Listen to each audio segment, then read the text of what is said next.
Fannoo ispoortii keenya guyyaarraa kan biyya keessaati waan eegala.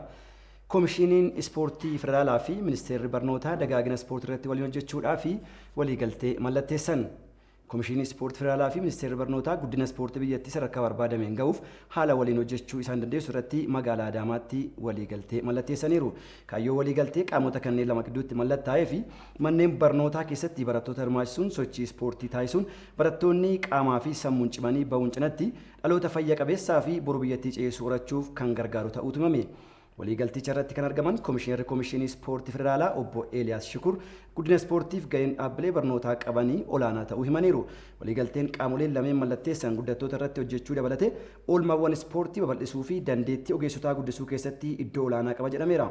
Dhaloota gama hundaanuu guutuu ta'e horachuun misoomni ispoortii shoora olaanaa taphata kan jedhan deetaan ministeera barnootaa Obbo Miliyoon Maatewoos misooma ispoortii bakka barbaadameen ga'uuf dhaabbileen barnootaa xiyyeeffannoon irratti hojjechuu akka qabanii fi ministeerri isaanis kan hojjetu ta'uu himaniiru.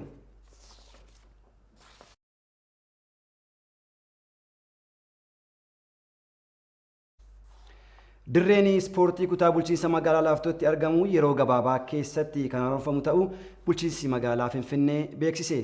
Kantiibaa itti aantuun bulchiinsa magaalaa Finfinnee Aadde Adaanech Abeebee guyyaa har'aa kutaa bulchiinsa magaalaa Laaftoo naannoo Qeeraatti kan argamu dirree Almaaziyyeetti haala gareen kubbaa miilaa biyyaalessaa irra jiru abbootii qabeenyaa waliinii fi namoota naannoo sanaa hawaasa biratti jaalala fudhatama qaban waliin ta'uun daawwataniiru. Garee leencotaa Qeeraafis deeggarsa meeshaalee ispoortii fi uffata ispoortii gumaachanii jiru.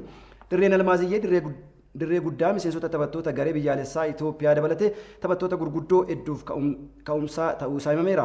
Dirrichi jiraattota naannawaa saniif akka tolutti maqaa gaarii fi beekamtii isaa bifa madaaluun akkasumas dargaggeeyyii fi oolmaa ispoortii irra darbee carraa hojii kanuu akka ta'uufis yeroo gabaabaatti ni haaromfamaa jedhaniiru. Giddugala jaalalaa obbolummaa fi walta'iinsaa akka ta'utti bulchiinsi magaalichaa dureeyyii fi jiraattota naannawaa sanaa waliin ta'uun atattamaan kan misoomsu ta'uu beeksisuun kan himan Aadde Adaanech Abeebee abbootiin qabeenyaas bakkichatti argamuun deeggarsa kan taasisan ta'uu waadaa galaniiru.